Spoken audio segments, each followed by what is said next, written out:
கல்யாணத்துக்கு முன்னாடி. மாப்பிள, கல்யாணத்துக்கு முன்னாடி இப்படி கூச்சப்பட்டா எப்படி? பொண்ணுகிட்ட பிடிச்சிருக்கான்னு ஒரு வார்த்தை கேட்டுக்கங்க. என் பொண்ணு கொஞ்சம் கூச்ச சுபாவம். சரி சரி சரி.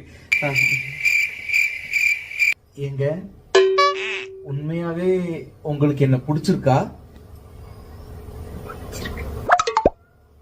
சத்தமா சொல்லுங்களேன். ஐயோ, கொஞ்சம் சத்தமா தான் சொல்லுங்களேன். ஐயோ பொண்ணுங்க இப்படி இதுக்கு மேல சவுண்டா பேசுறது பிடிச்சிருக்குங்க.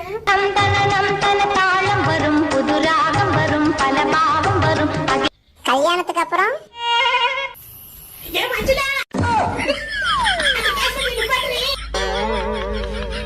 எடுபட்ட சிரிக்கி இவனை கொல்லாம விட மாட்டா போலயே.